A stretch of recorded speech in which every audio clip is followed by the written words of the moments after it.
Los contratos de la administración. Debido a que el Estado no puede lograr sus fines solamente a través de la actuación de la administración pública como autoridad, ejecutando actos administrativos, el Estado, a través de la administración pública, realiza convenios con los particulares para que a través de la manifestación de la voluntad de ambos se generen derechos y obligaciones.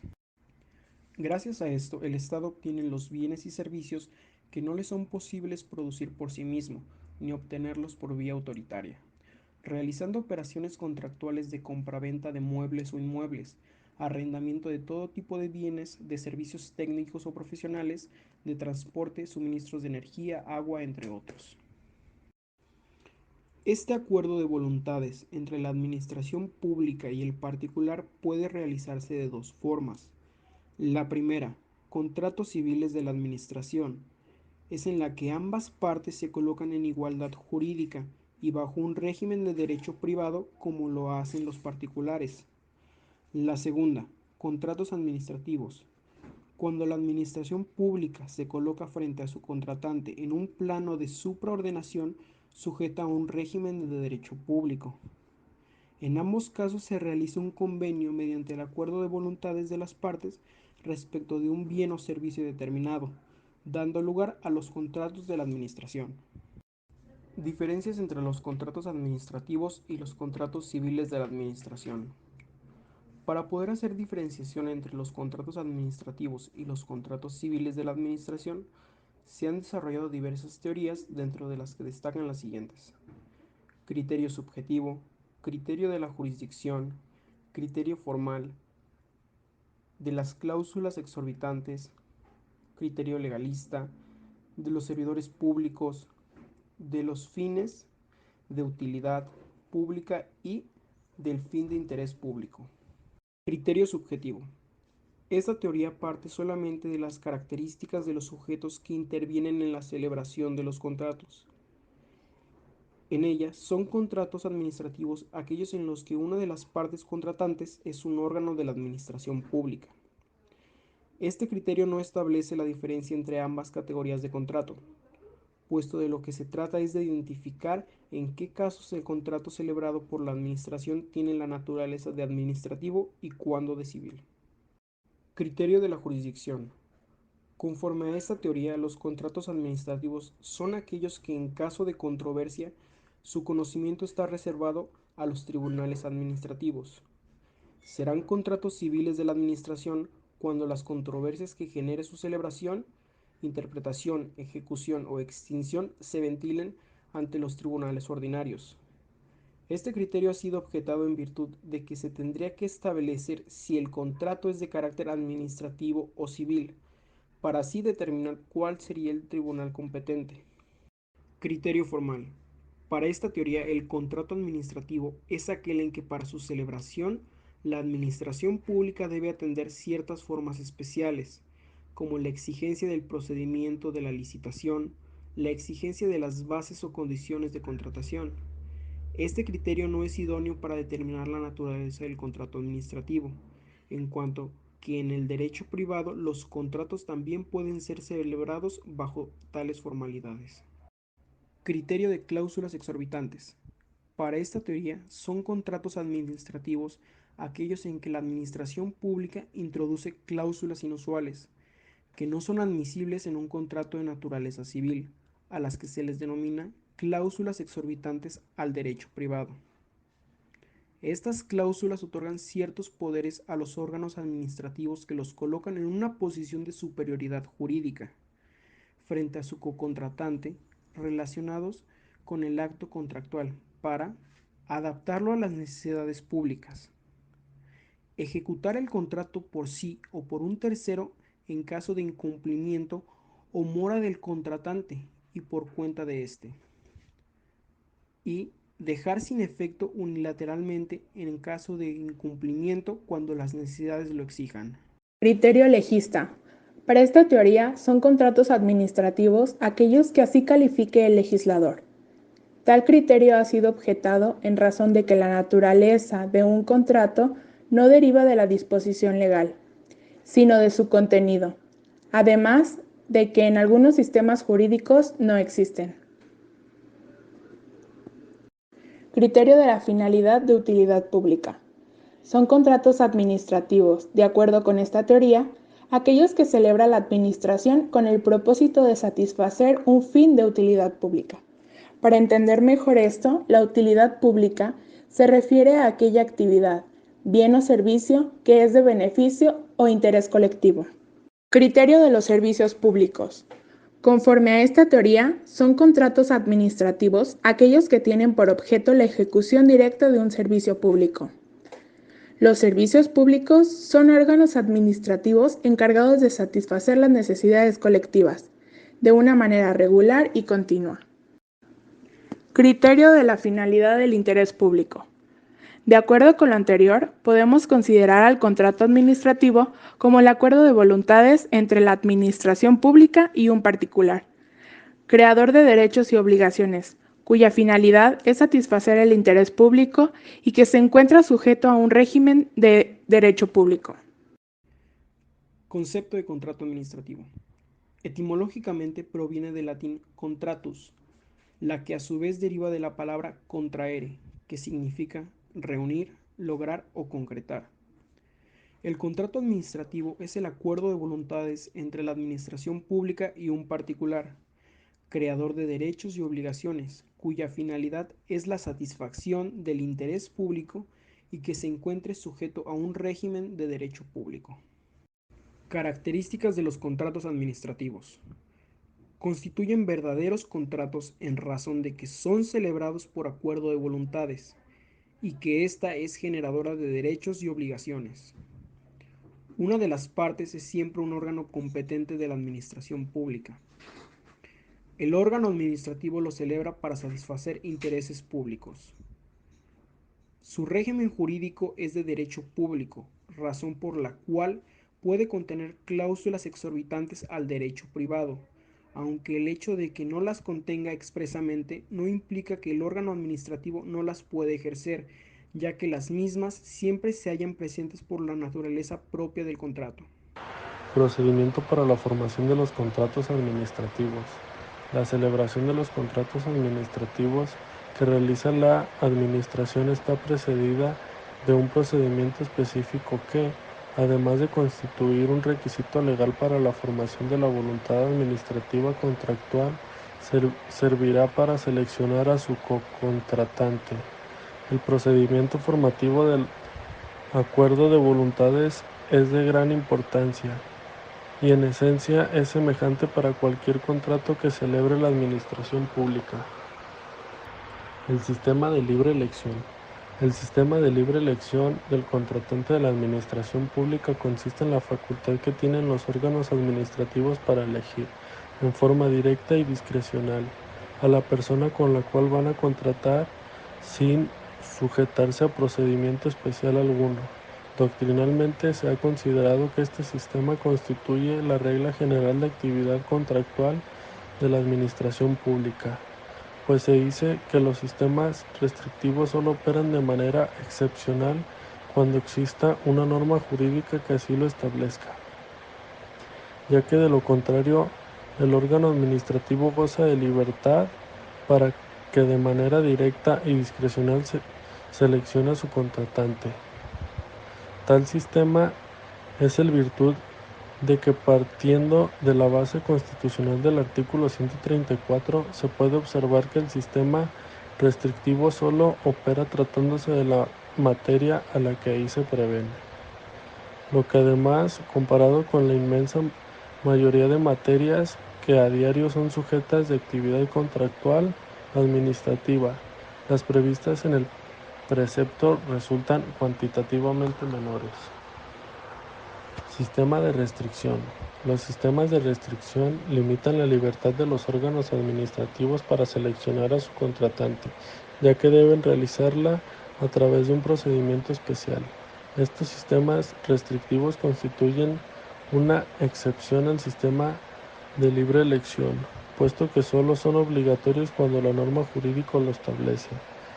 Tal obligatoriedad es de vital importancia para la validez del contrato a celebrar, pues su incumplimiento trae consigo la nulidad de dicho contrato e inclusive acarrea responsabilidades administrativas para los servidores públicos que hayan participado en tal irregularidad. Los procedimientos restrictivos que pueden adoptar los sistemas jurídicos son: a.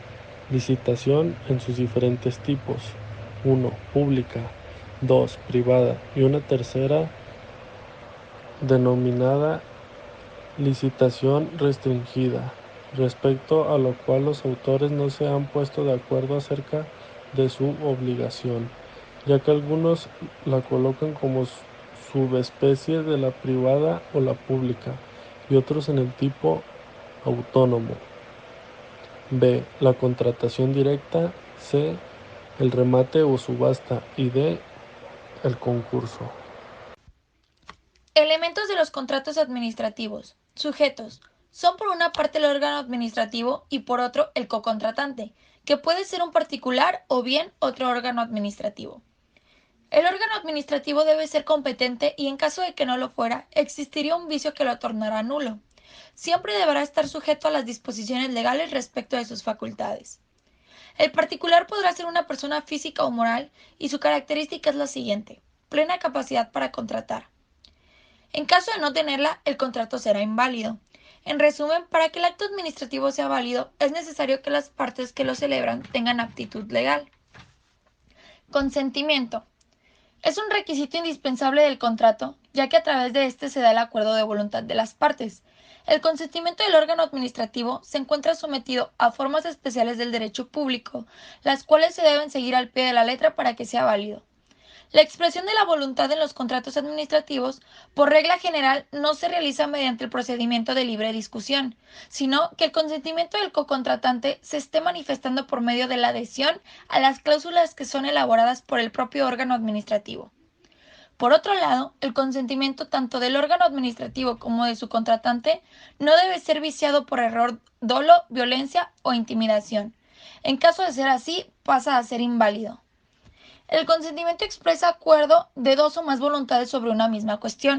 Para los civilistas, el consentimiento de los contratos, al contener dos voluntades opuestas, se encuentra manifestada por dos aspectos. Por un lado, una oferta, propuesta o publicitación, y por otro, el lado de una aceptación de la misma.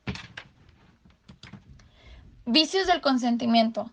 En general, los vicios del consentimiento previstos para los contratos privados han sido establecidos en el artículo 1812 del Código Civil Federal, precepto que resulta aplicable en los contratos administrativos.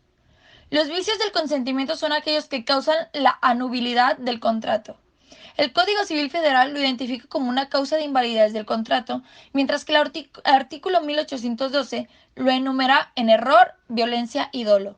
El error puede ser de hecho o de derecho. El dolo y la mala fe.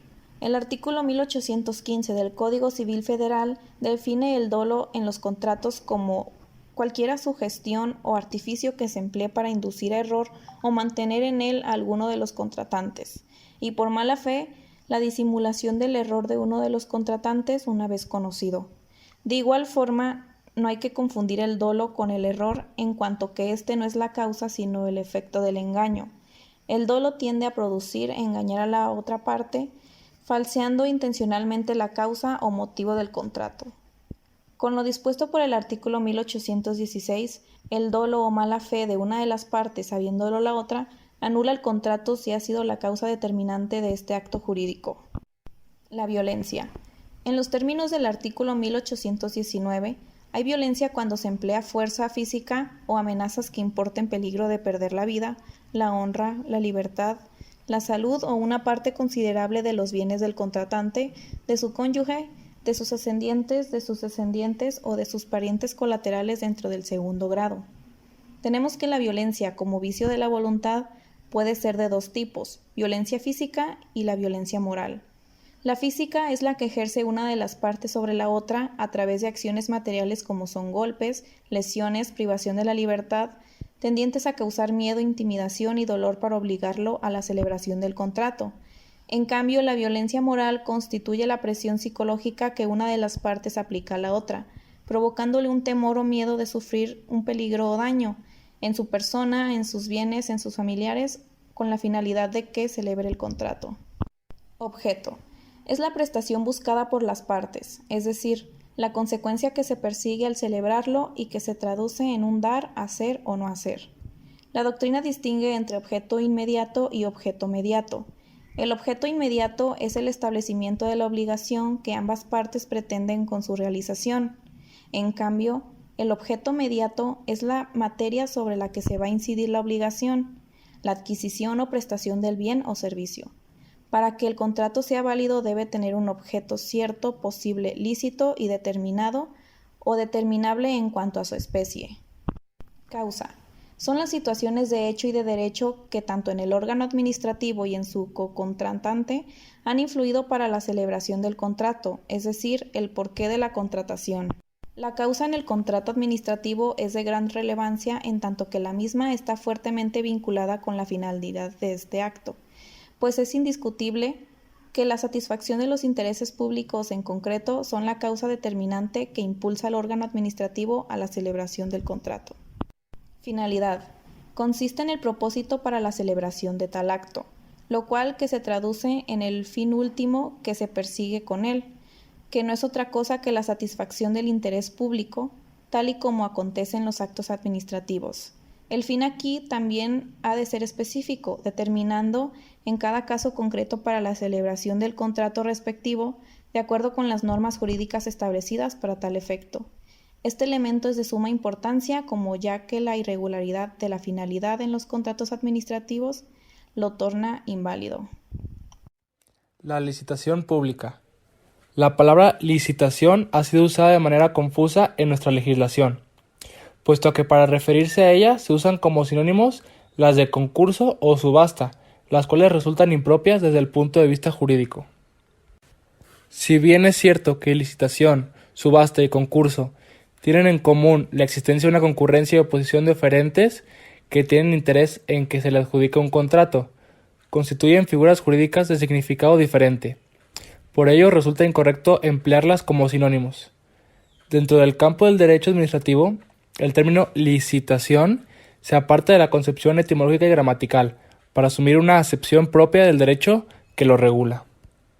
La licitación en el campo del derecho administrativo se considera como un procedimiento administrativo por el cual la administración pública elige como cocontratante a una persona física o jurídica que ofrece las condiciones más convenientes para el Estado.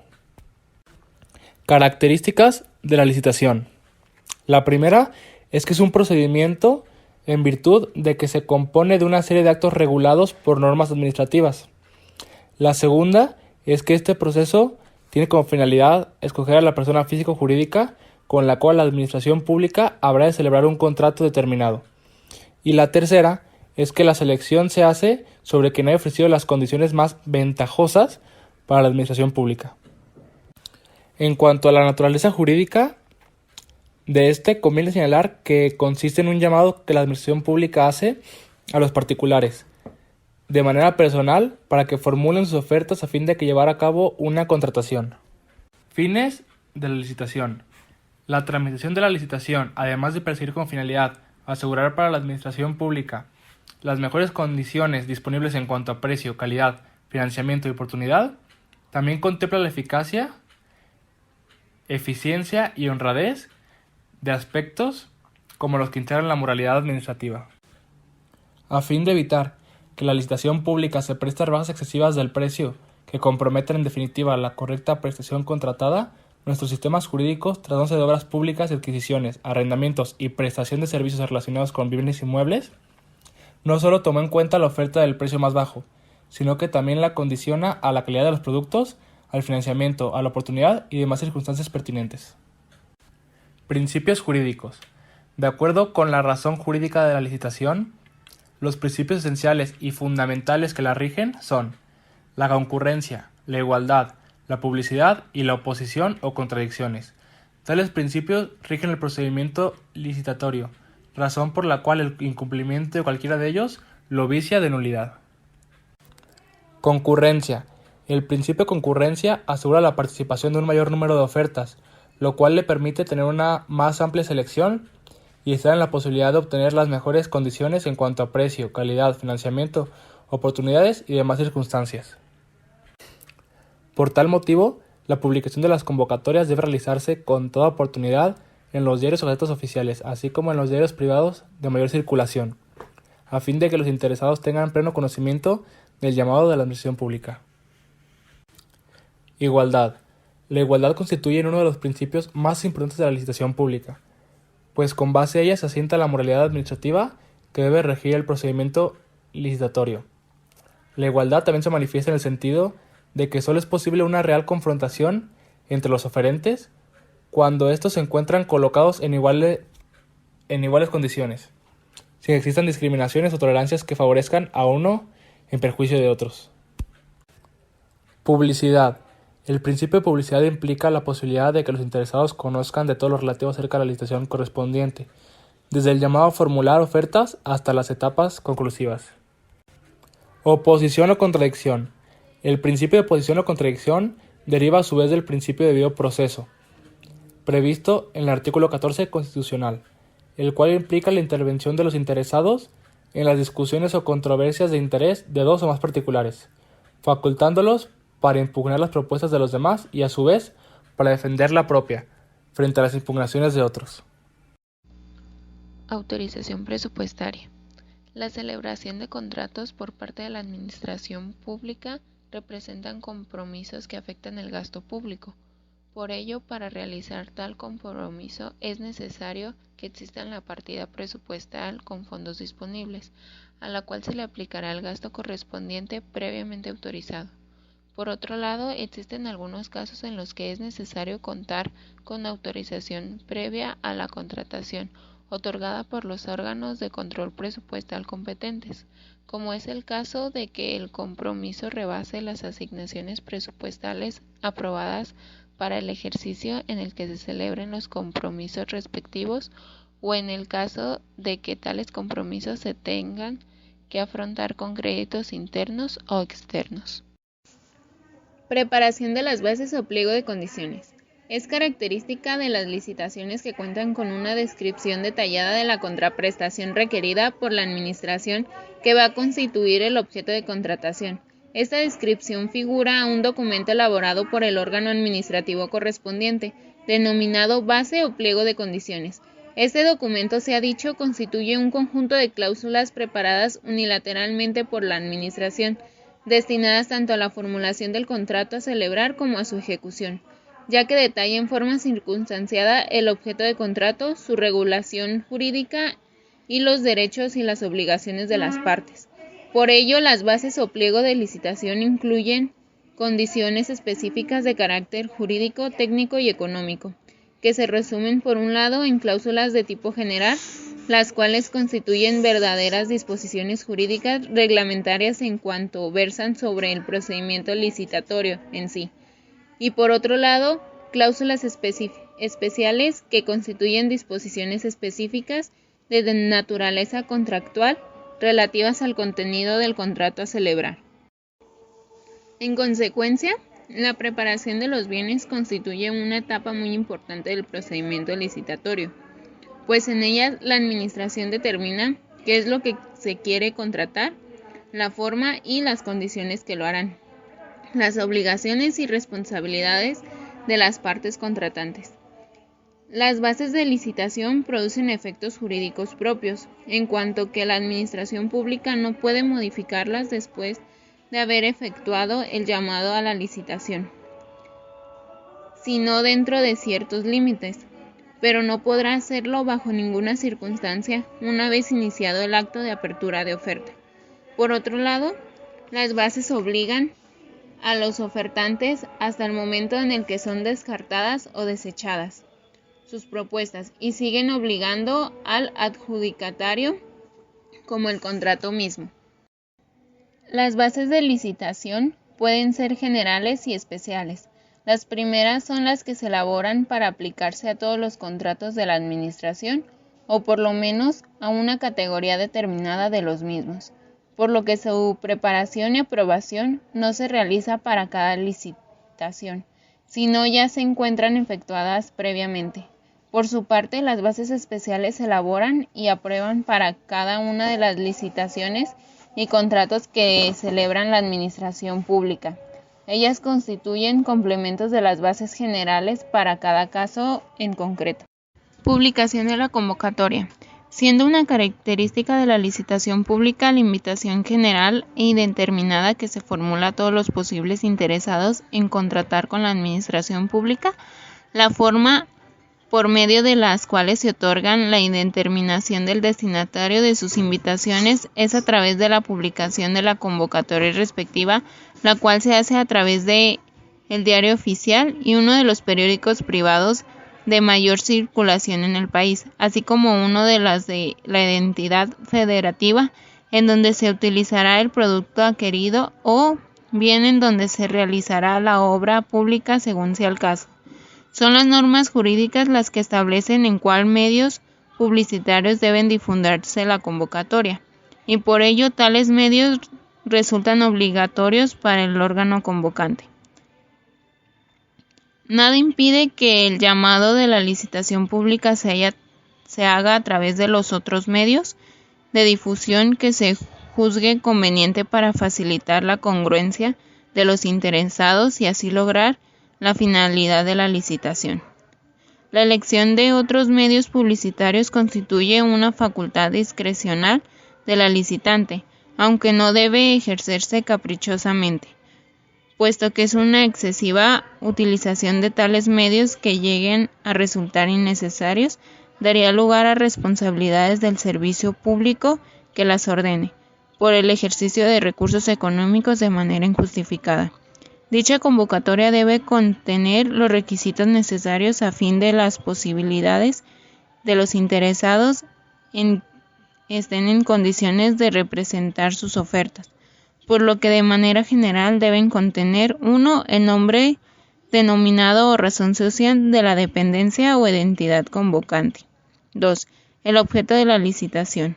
3. Lugar y hora en que tendrán lugar la apertura de los sobres con las propuestas. La omisión de la publicación de la convocatoria, así como de los requisitos que la misma deba contener, que impliquen una publicación incompleta, confusa, deficiente o imprecisa, son causas que determinan la nulidad de la licitación por violación a una formalidad. La publicación de la convocatoria debe estar sujeta al requisito de debida anticipación con que debe efectuarse para que los interesados tengan el tiempo necesario y suficiente para estar en aptitud de reunir las condiciones del llamado, adquirir las bases y preparar sus ofertas. Presentación de las ofertas. Afectada la publicación de la convocatoria respectiva, todos los interesados podrán presentar sus ofertas en la licitación pública. Pueden hacerlo todas las personas que no tengan impedimento legal para realizar el suministro, obra o servicio licitado y que satisfagan los requerimientos de la convocatoria y bases representativas. La presentación de ofertas deben reunir las siguientes características. 1. Debe ser secreta, por lo que su entrega será en un sobre cerrado. 2. Debe hacerse en lugar, hora y día previamente establecidos. 3. Debe hacerse por el ofertante o persona debidamente autorizada. 4. Debe hacerse con las condiciones establecidas en el pliego para la licitación. 5. Debe ser inalterable. 6. Obliga al ofertante a mantenerla durante el plazo fijado en las bases o hasta el momento de la emisión del fallo. Los interesados que hayan reunido los requisitos establecidos adquieren un verdadero derecho subjetivo para participar en tal procedimiento y para presentar sus ofertas, por lo que si el órgano administrativo se negara a recibir las ofertas, dicho licitador tendría a su alcance los medios impugnativos establecidos por la ley para la defensa de ese derecho. La doctrina ha considerado que la oferta debe de tener ciertos requisitos jurídicos, los cuales se clasifican en 3 categorías: 1. Subjetivos, 2. Objetivos y 3. Formales. Apertura de ofertas. Una vez que ha vencido el plazo para la admisión de ofertas en sección pública en el día y la hora previamente establecidas en las bases, la convocante procederá a la apertura de las ofertas propuestas. La apertura constituye en un acto formal en la que intervienen los servidores públicos de la convocante, así como funcionarios de dependencias de control, ante la presencia de los ofertantes y otros funcionarios públicos o privados que hayan sido invitados al acto de apertura. Esta fase es de carácter procedimental y tiene como la finalidad que se haga del conocimiento público las ofertas que oportunamente se recibieron. La apertura de los sobres y la lectura de las propuestas traducen una operación material y un acto de trámite de la administración, respectivamente, por lo que se permiten a los ofertantes tener el conocimiento de todas ellas, vigilar el proceso, verificar su legalidad y asegurar la imparcialidad del licitante y su trato igualitario. El acto es verbal y actuado, porque las leyes imponen el levantamiento de un acta que refleja todo lo acontecido durante su desarrollo. Como requisito de validez de este acto, deberá levantarse un acta circunstanciada en la que se dejará constancia de todo lo que ahí se ha efectuado, y se incluyan también las observaciones que merezca la irregularidad del acto, la cual será firmada por los servidores públicos que hayan intervenido y por los ofertantes que quieran hacerlo. La admisión de ofertas. La admisión de ofertas constituye un acto de la administración que reviste la forma jurídica de un acto administrativo, cuyo objetivo es admitir a los licitadores a la fase de evaluación de proposiciones, en cuyo efecto es investir al proponente aceptando de una determinada situación jurídica de la que nacen derechos y obligaciones que el régimen jurídico establece. La admisión puede ser de manera expresa o táctica. En la primera, la convocante reitera expresamente cuál o cuáles son las ofertas admitidas. En cambio, en la segunda, pueden darse el caso de que la licitante se pronuncie solo respecto de las ofertas rechazadas, lo cual implica la aceptación de otras ofertas. En los derechos y los deberes recíprocos de la licitante y del licitador, que como efectos jurídicos de la oferta pueden surgir, tenemos los siguientes. 1. Admitida la oferta, nace para el licitador el derecho y recíprocamente el deber del órgano licitante de tomar en cuenta dicha oferta a efectos de seleccionar la más conveniente para el Estado, por lo que su inconveniencia debe ser debidamente fundada y motivada. 2. Para los licitadores y admitidos surge el deber de mantener o sostener sus ofertas de manera inalterada hasta la fecha en la que se dé a conocer el fallo respectivo. El desistimiento o retiro de la oferta antes del vencimiento del plazo acarrea para el ofertante la obligación de indemnizar los daños y perjuicios que, de acuerdo con nuestro sistema jurídico positivo, se traduce en la pérdida de la garantía de seriedad otorgada.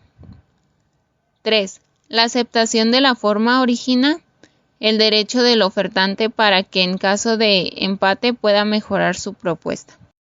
Adjudicación. La adjudicación constituye un acto de la administración que contiene las decisiones unilateral del órgano convocante, que determinan cuál es la propuesta y oferta más ventajosa y en consecuencia la declaran aceptada.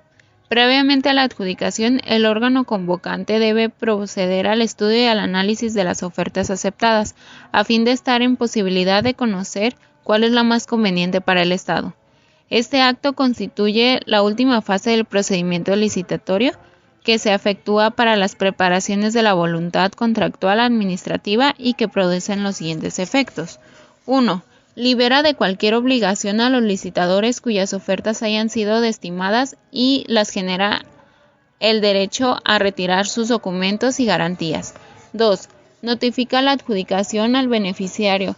Queda concentrada la contratación con independencia de su formalización en el instrumento respectivo. Por ello, nace el derecho de la adjudicación de ser indemnizado por los daños o perjuicios en caso de que la administración pública se negara a realizar el contrato respectivo. 3. Constituye el número de partida conforme el cual comienza a generarse los derechos y las obligaciones de las partes contratantes. 4. Crea un derecho subjetivo al adjudicatario. 5. Establece un deber jurídico correlativo del licitante de contratar con el adjudicatario.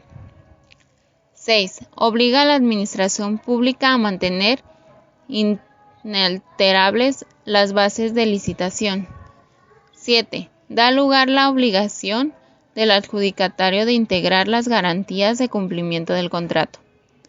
De lo anterior se desprende que la adjudicación es un acto unilateral de la licitante, del cual se desprende una serie de derechos y obligaciones para las partes que intervienen con el procedimiento de licitación, por lo que su naturaleza jurídica es la de un acto administrativo.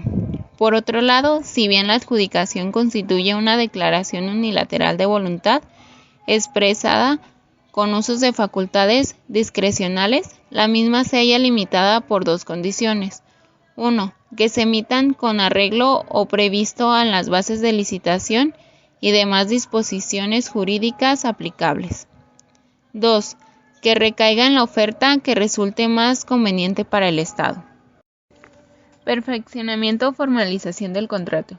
Realizada la adjudicación, debe notificarse al ofertante seleccionado una notificación que en algunos casos llega a constituir el perfeccionamiento del contrato respectivo y, por lo tanto, la administración pública se encuentra en posibilidad de efectuar el pedido del bien o servicio u obra correspondiente. En cambio, en otros casos es necesario la formalización o instrumentación del contrato a través del documento respectivo, lo cual se lleva dentro de un plazo señalado por la ley, en el que se empezará a computar a partir de la notificación de la adjudicación correspondiente. En consecuencia, se considera que el contrato se perfecciona con el otorgamiento de los documentos, es decir, a partir de la firma del contrato, el cual servirá además como elemento eficiente para la prueba de la contratación, que de otro modo se hará para la constancia del acto de adjudicación y su notificación, y los documentos anexados a él. Continuando con el tema, presentaremos la licitación privada. La licitación privada en nuestro país se regula como invitación a cuando menos 3 personas. Este tipo de licitaciones se caracteriza por constituir un procedimiento cerrado, ya que el número de licitadores invitados a participar son debidamente determinados. En la licitación privada, el llamado no se hace público y tiene órganos administrativos para invitar a personas determinadas para su participación en dicha licitación. No es absoluta. La libertad se encuentra limitada para los requisitos que se deben cumplir de manera que no sea caprichosa, o sea, que no implique una invitación indiscriminada a cualquier persona. Por el contrario, la invitación debe recaer en personas que reconocidamente sean consideradas como las más capaces para cumplir con los pedidos, la presentación de servicios o la realización de obras públicas. A la licitación privada le son aplicables los mismos principios y normas de la licitación pública, así que veremos algunos principios a continuación. En la licitación pública, el llamado se hace a personas indeterminadas y puede concurrir a él todo interesado que satisfaga los requisitos legales. En la licitación privada, solo pueden concurrir las personas que expresamente hayan sido invitadas. La licitación privada no debe ser una oposición entre personas sin aptitud o competencia, sino entre quienes reúnan esas condiciones para que entre ellas se elija la mejor oferta. El principio de concurrencia es aplicado en forma limitada, toda vez que solo se presentan en cuanto al límite de personas llamadas a licitar. Por ello, el llamado debe existir, ya que no sería admisible que solo se invitara a un único ofertante, y además, tal llamado debe ser razonable respecto a sus características, a fin de lograr la elección de la oferta más conveniente. En este principio se tiene plena aplicación, ya que los participantes en una licitación privada deben encontrarse en igualdad de condiciones, sin que ninguno de ellos pueda tener alguna ventaja. El principio de publicidad se debe aplicar plenamente, ya que si bien en la licitación privada no existe un llamado público a los licitadores, todo proceso de la licitación privada debe estar cubierto por una adecuada publicidad que lo haga insospechado y correcto, y así mantenga la oposición e igualdad de los participantes. Este principio de oposición o contradicción tiene plena aplicación en cuanto que debe otorgarse a los participantes la posibilidad de ser parte de las controversias de intereses que se susciten en tal procedimiento, tanto para impugnar las propuestas de los demás como para defender las propias de las impugnaciones de los otros. Licitación restringida. La licitación restringida es aquella en la cual solo pueden intervenir personas físicas o jurídicas que tengan características determinadas previamente por la administración pública. Por ejemplo, la idoneidad especial, capacidad productiva mínima, la posesión de determinada maquinaria o proceso de producción, entre otras. Este tipo de licitación se caracteriza por la idoneidad de los oferentes, ya que no puede ser cualquiera, sino aquellos que cumplan con las condiciones generales comunes a todo licitador, y que reúnan las condiciones especiales que previamente haya fijado el órgano administrativo correspondiente. Esta característica es la que la diferencia de la licitación pública, pues en esta puede participar cualquier interesado que satisfaga las condiciones generales, mientras que en la licitación restringida no sucede así. Por otro lado, se diferencia de la licitación privada en cuanto a la invitación, ya que la licitación restringida no se hace en una forma prevista para la privada, sino por medio de la convocatoria similar a la licitación pública. Como consecuencia, la licitación restringida tiene más semejanza con la licitación pública que con la privada, razón por la cual, en lo posible, se le aplican las reglas de la pública de acuerdo con sus propias condiciones. Contratación directa. La contratación directa es un procedimiento que realiza la administración pública, donde elige directa y discrecionalmente a una persona determinada, ya sea física o jurídica, para que se le contrate sin que exista la concurrencia u oposición de oferente alguno. Esta forma de contratante por parte de la administración pública constituye un sistema restrictivo, pues la contratación directa solo es aplicable en aquellos casos especialmente previstos en el ordenamiento jurídico, donde adquiere el carácter de excepcional a la diferencia del sistema libre de elección, que es originario y genérico, y aquella solo es procedente en casos específicos o de manera subsidiaria, como cuando se le aplica ante el fracaso de una licitación. En la contratación directa, como sistema restrictivo, la selección del contratante no debe hacerse de manera caprichosa, sino que la administración pública elige de una manera razonada a la persona que considere más idónea y capaz para cumplir con la contratación respectiva. Es por eso que debe efectuarse con gran cuidado, ya que la administración en ejercicio de sus facultades de contratación debe velar por los intereses públicos, ya que una contratación mal efectuada puede perjudicar esos intereses. Cuando la contratación directa deba llevarse a cabo por haber fracasado una licitación, en los casos previstos por la ley, se realizará sobre las condiciones estipuladas en las bases o pliegos de condiciones elaboradas para la licitación, ya que de lo contrario no sería la misma contratación, sino una diversa. Subasta pública. Subasta pública deriva de las palabras latinas sub hasta, que significa bajo la lanza, forma que en Roma se realizaban las ventas públicas del botín del enemigo. Actualmente, y para el derecho administrativo, la subasta o remate público constituye uno más de los procedimientos restrictivos de selección del contratante de la administración pública, ya que solo es posible cuando el ordenamiento jurídico la prevé y que se realiza por orden e intervención del órgano administrativo, para adjudicar al mejor postor bienes muebles o inmuebles. Es decir, consiste en la compra y venta de bienes en público con ilimitada concurrencia y al mejor postor. Por medio de la subasta pública, la administración pública actúa como vendedora de bienes que son de su propiedad o de la propiedad de terceros. Como ejemplo del primero, tenemos el caso de los bienes inmuebles del dominio privado de la Federación. Concurso. En derecho administrativo se entiende aquel procedimiento de oposición que se lleva a cabo para elegir el cocontratante de la administración pública, atendiendo a la capacidad científica, técnica, cultural o artística de las personas que se presentan a él, a fin de seleccionar a aquellas que tengan la mayor capacidad. Principios jurídicos fundamentales que lo rigen. Concurrencia. Debe ocurrir plena concurrencia de ofertas de manera ilimitada. Publicidad. Asimismo, la publicidad debe darse en la divulgación del llamado a concursar y en las etapas subsecuentes del procedimiento. Igualdad. El principio de igualdad es necesario para no favorecer a ningún participante. A través del concurso, la administración pública elige a la persona idónea que realice una investigación científica, esculpa un monumento público u otra obra de arte, ingrese a la función pública, etc. Principales contratos administrativos en el derecho vigente. De obra pública.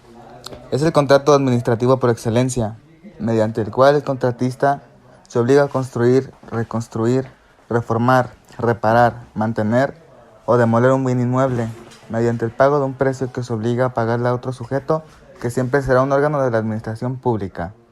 Hay 3 etapas. La preliminar. Esta comprende su planeación, programación y presupuestación. La ejecutiva es donde inicia con la autorización de la obra, la búsqueda de contratistas, la adjudicación del contrato, la celebración del mismo, la firma, el control, la vigencia y la recepción de la obra. Y la final es la cataña de extinción del contrato y la aplicación de sanciones. De adquisición. Es un hecho o acto jurídico en términos del cual se incorpora al patrimonio de una persona un bien o un inmueble. Se clasifica en 5. La ocupación. Es el apoderamiento de una cosa que carece de dueño. La accesión. Derecho del propietario de una cosa de apropiarse todo lo que ésta produce o se incorpora. Enajenación. Es la transmisión del dominio de una cosa que hace al propietario a favor de otra persona. Puede ser por compraventa, permuta o donación. La prescripción. Hay adquisitiva o usucapión, que es adquirir bienes mediante la posesión continuada, mediante cierto tiempo y bajo las condiciones legales establecidas. Y por último, por herencia. De arrendamiento de bienes muebles. Se entiende como el acto jurídico bilateral celebrado entre una administración pública en ejercicio de función administrativa y un particular, en cuya virtud ambas partes se obligan recíprocamente. El particular queda obligado a conceder el uso o goce temporal de un bien mueble y la administración pública tiene la obligación de pagar periódicamente un precio cierto por el goce o uso de dicho bien. De venta de bienes muebles. El vendedor es la administración pública y el comprador un particular, bajo un régimen jurídico exorbitante del derecho ordinario. De prestación de servicios. Celebrado por un ente del sector público en ejercicio de función administrativa, con un proveedor particular, a efecto de que éste realice determinada actividad técnica, destinada a satisfacer un requerimiento específico de dicho ente, en aras del interés público, con sujeción a un régimen exorbitante del derecho ordinario. De suministro. Es aquel en que una de las partes es una administración pública en ejercicio de función pública, en virtud del cual una de ellas surte la otra de un determinado bien o producto, en el momento, cantidad o volumen y calidad, a cambio de una remuneración periódica en dinero. De préstamo público. El Estado obtiene de una institución bancaria una suma de dinero que se obliga a reembolsar, junto con el interés convenido, bien sea en un solo pago o en abonos escalonados. El préstamo público es un mutuo de dinero caracterizado por la naturaleza contractual, en el que la deuda pública se origina en una entrega de fondos sin emisión de títulos de crédito. Empréstito público. Mecanismo que permite anticipar el empleo de recursos futuros, para disponer hoy de fondos susceptibles de reunirse en el curso de varios años, cuya finalidad es la provisión a la entidad contratante por una parte de una entidad crediticia nacional o extranjera, de recursos en moneda nacional o extranjera, para cuyo pago o amortización se otorga a un plazo.